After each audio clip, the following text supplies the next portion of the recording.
WazirX का नहीं है, यानी कि इसकी ओनरशिप इंडिया के जो निश्चिल शेट्टी हैं उनके पास अभी तक नहीं है। लेकिन इसी को लेकर और भी ज़्यादा क्लैरिटी दी है वजीरेक्स ने। तो निश्चिल शेट्टी जी खुद सामने आए हैं, उन्होंने कुछ क्वेश्चंस के आंसर दिए, जैसे कि इसके ऊपर क्या हमारे फंड सेफ हैं या नहीं।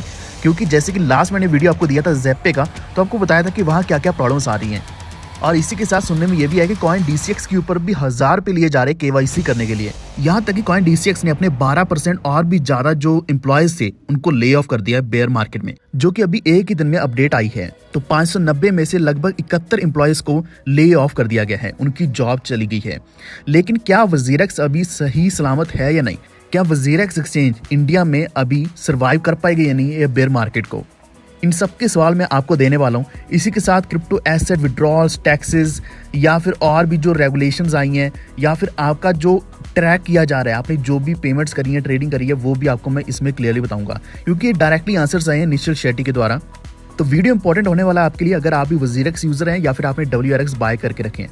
अगर आपने WRX बाय किए तो नीचे #WRX जरूर डालना, क्योंकि मैं WRX का एक अलग से वीडियो लाकर देने वाला हूँ। और वीडियो को भी से लाइक कर दो, चैनल पर पहली बार है तो प्लीज सब्सक्राइब करके बेल आइकन दबा लीजिए, ताकि आप तक आने वाली वीडियोस की नोटिफिकेशंस हमेशा पहुंच रहें। तो इंडिया की जितनी भी एक्सचेंजेस है, लगभग सारी एक्सचेंजेस के हालात बिल्कुल बुरे चल रहे हैं। उसका सबसे बड़ा रीजन ये है कि जब से TDS लगाया गया है, तो हमारी हर एक ट्रेड के ऊपर TDS लग रहा है, जिसकी वजह से सभी ने इंडियन एक्सचेंजेस को छोड़कर या तो डेक्स यूज करने शुरू कर दिए या फिर फंड के एक्सचेंजेस को यूज करना शुरू कर दिया है। अब ये TDS डायरेक्टली नहीं करता, बल्कि हमारे ऊपर है, अगर हमें TDS देना है तो देंगे, वरना आगे चल के गवर्नमेंट हमसे TDS कभी भी मांग सकती है।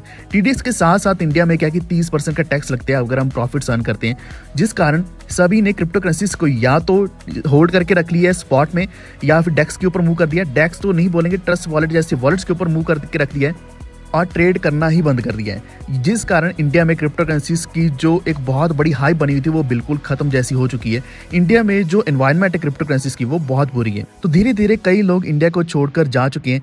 आज हम बात करने वाले वजीरेक्स के बारे में। तो वैसे इंडियन एक्सचेंजेस जितनी भी हम देखते हैं कॉइन मार्केट कैप के ऊपर, तो यहाँ पर किसी की भी रेटिंग सही नहीं है। तो डायरेक्टली मैं यहाँ पे बात करने वाला हूँ वजीरेक्स की, जिसकी रेटिंग है 3.8 और ये बिल्कुल रेड दिख रही है। और यहाँ पे जो प्रूफ ऑफ रिजर्व्स का कोई भी निशान नहीं लगा हुआ है।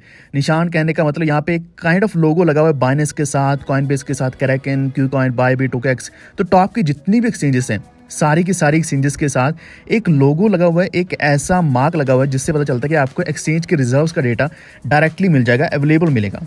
लेकिन मुझे ऐसा लगता है कि शायद वजीरेक्स अपना डेटा उतना एक्यूरेटली प्रोवाइड नहीं कर पाया, जिस कारण इनका भी यहाँ पे रिजर्व्स का डेटा अवेलेबल नहीं है कॉइन मार्केट कैप के ऊपर। लेकिन प्रूफ ऑफ रिजर्व्स को लेकर निश्चिल शेट्टी जी ने खुद बताया है कि प्रूफ ऑफ रिजर्व्स का जो डेटा है वो तो अवेलेबल है ही। इसी के साथ पूरी की पूरी ट्रांसपेरेंसी दी गई है coingubber.com के ऊपर। यहाँ पे कितनी होल्डिंग्स है, जैसे कि बताया कि 236.16 मिलियन डॉलर की होल्डिंग्स हैं। होल्डिंग्स के साथ साथ पर कॉइन के बेसिस पर भी होल्डिंग्स यहाँ पे बताई गई है कि कितनी परसेंटेज है। जैसे कि शिबा इनू की दिखाई जा रही है 21% है, यानी कि वजीरेक्स के ऊपर सबसे ज्यादा जो होल्डिंग्स हैं वो शिबा इनू की है। उसके बाद दूसरे नंबर पर बिटकॉइन की है, जो कि लगभग 34.9 मिलियन डॉलर के आसपास बन रही है। फिर उसके बाद इथेरियम, XRP, पॉलीगॉन। आप देख सकते हैं कि यहाँ पे भी शिबा की कितनी ज्यादा होल्डिंग्स और कितनी ज्यादा हाइप है। और जो वजीरेक्स का WRX है, इसका खुद का कॉइन, उसकी होल्डिंग सिर्फ 4% है। इसका मतलब ये भी है कि जो वजीरेक्स का WRX है वो ज्यादातर वजीरेक्स के पास नहीं है, वो बाइनेंस के पास है। यही कारण है कि इन्होंने ट्वीट के ऊपर सबसे पहली चीज ही ये लिखी है कि हम ट्रांसपेरेंसी तो देने वाले हैं, लेकिन वजीरेक्स की जो ओनरशिप है, ओनरशिप अभी भी हम क्लियर नहीं कर सकते किसकी ओनरशिप किसके पास है। ये नहीं बोल सकते कि वजीरेक्स के पास है या फिर बाइनेंस के पास है, क्योंकि ये जो मामला है अभी तक सुलझा ही नहीं है।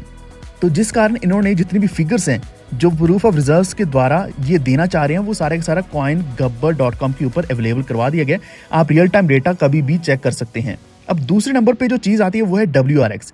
तो WRX का हमारा एक डाउट हमेशा रहा है कि WRX का बर्न क्यों नहीं हुआ है, WRX का प्राइस नीचे क्यों गिर रहा है, इसका प्राइस ऊपर बढ़ना चाहिए क्यों नहीं बढ़ रहा है। बर्न्स होने चाहिए, जो कि लगभग 7-8 बर्न्स पेंडिंग है, जो कि अब तक हो जाने चाहिए थे। अगर वो होते तो फॉर श्योर WRX का प्राइस ऊपर जाना चाहिए था।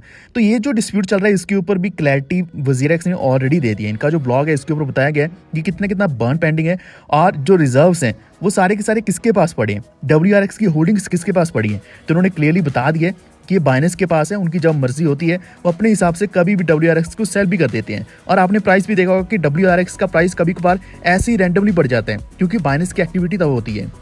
तो जब तक WRX और वजीरेक्स के ओनरशिप की जो एक फाइनल रेजोल्यूशन सामने नहीं आ जाता, तब तक WRX का प्राइस नहीं बढ़ने वाला, क्योंकि इसकी क्लैरिटी किसी को भी नहीं है। यहाँ तक कि जिनका WRX खुद का है उनको भी नहीं है। और सबसे बड़ी चीज, WRX की ज्यादा से ज्यादा होल्डिंग किसके पास है? बाइनेंस के पास। अगर आप खुद भी कॉइन मार्केट कैप के ऊपर चेक करोगे तो ज्यादा से ज्यादा परसेंटेज आपको दिखेगी बाइनेंस के ऊपर। अगर हम WZRX के ऊपर देखें तो बहुत ही छोटा सा परसेंटेज है, जिस कारण हम ये बहुत ही लंबे समय से झेल रहे हैं WRX को होल्ड करके। क्रिप्टो एसेट विड्रॉल्स की भी बात करी गई यहाँ पे कि सबको ये विड्रॉल देना तो चाहते हैं, लेकिन जो पॉलिसीज है बहुत ज़्यादा स्ट्रिक्ट हो चुके हैं गवर्नमेंट की तरफ से। हालांकि KYC किया जाता है, AML भी किया जाता है, पूरे चेक्स लगाए जाते हैं, लेकिन फिर भी कोई ना कोई ऐसा इंसिडेंट, कोई ना कोई ऐसा इलीगल एक्ट ज़रूर होता है, ऐसी एक्टिविटी ज़रूर होती हैं जिसकी वजह से WZRX को बहुत बार अंडर ड्यू डिलिजेंस करना पड़ता है। और इसी के साथ जो हमारी गवर्नमेंट एजेंसीज हैं वो भी चेक करती है कि WZRX के ऊपर कौन से अकाउंट्स क्या क्या एक्टिविटीज़ कर रहे हैं। तो अभी तक जिनके विड्रॉल्स रुके हुए हैं वो आने वाले समय में खुल सकते हैं, लेकिन अभी WZRX की तरफ से कोई फाइनल क्लैरिटी नहीं मिली है कि ये जल्दी विड्रॉल्स खुलेंगे। अब आपको एक पॉइंट बता देता हूँ कि अगर आपने INR डिपॉजिट कर लिया, बैंक के द्वारा डिपॉजिट कर लिया WZRX के ऊपर, तो आप P2P यूज़ नहीं कर पाओगे। ये बहुत ही बड़ी प्रॉब्लम है, क्रिप्टो को विड्रॉल नहीं कर पाओगे, क्योंकि ये चाहते हैं अगर पैसा WZRX के ऊपर डाला गया तो उसको WZRX से किसी और जगह पे ना ले जाया जाए, क्योंकि ऐसा बहुत बार हुआ है कि पैसा WZRX के ऊपर डालकर बाइनेंस के ऊपर ले जाया गया, फिर बाइनेंस से विड्रॉ कर लिया गया चाइना में। तो कई सारी ऐसी जो स्कैम ऐप्स हैं, जो स्कैमर्स हैं, या फिर ऐसी जो इलीगल एक्टिविटीज़ वाले लोग हैं, उन्होंने ये सब कुछ पहले किया है, जिसकी वजह से इन्होंने कई सारी रिस्ट्रिक्शंस लगा दी हैं। वैसे देखा जाए तो हर एक एक्सचेंज ने अपना अलग अलग तरीके का कुछ ना कुछ लिमिट्स और रिस्ट्रिक्शंस लगाई हैं, जो कि हम ऐसा नहीं बोल सकते कि ये रिस्ट्रिक्शन इस एक्सचेंज के ऊपर है तो दूसरे के ऊपर भी है। जैसे कि लास्ट टाइम आपको बताया था कि ज़ेप्पे के ऊपर कुछ लिमिट्स लगी हुई हैं कि अगर आपने विड्रॉ लेना है तो आपका एक KYC नहीं, आपके 2-3 KYC अलग होने चाहिए, और 500 रुपये देकर अगर आप KYC कर लोगे तो आपकी एक अच्छी लिमिट बन जाएगी, यानी कि विड्रॉ आप आसानी से कर पाओगे। तो इस तरीके से हर एक एक्सचेंज के ऊपर कुछ ना कुछ लिमिटेशंस लगाई गई हैं। अब हम बात करेंगे टैक्सेस के बारे में। तो टैक्सेस तो ऑब्वियसली हमें देने ही पड़ेंगे, हमें TDS पे करना ही पड़ेगा। तो यहाँ पे एक चीज़ क्लियर करी है निश्चल शेट्टी जी ने कि जो TDS है WZRX के ऊपर तो वैसे ही कट रहा है, आप कोई भी ट्रेड लगाओगे तो TDS कट जाएगा, लेकिन अगर आप इंटरनेशनल एक्सचेंज को यूज़ कर रहे हैं तो एंड यूज़र यानी कि हमारी रिस्पॉन्सिबिलिटी खुद की बनती है कि हमने TDS खुद से पे करना है। अब एक और चीज़ है कि जो कई सारी इलीगल एक्टिविटीज़ होती हैं, सस्पिशियस ट्रांजैक्शंस होती हैं, उसको लेकर भी WZRX बहुत बड़ा काम कर रहा है। यानी कि FIU फाइनेंशियल इंटेलिजेंट यूनिट के साथ अभी रजिस्टर्ड है WZRX मार्च 2023 से। तब से हमारी जितनी भी ट्रांजैक्शंस होती हैं वो मॉनिटर होती हैं, उनको रिपोर्ट भी किया जाता है।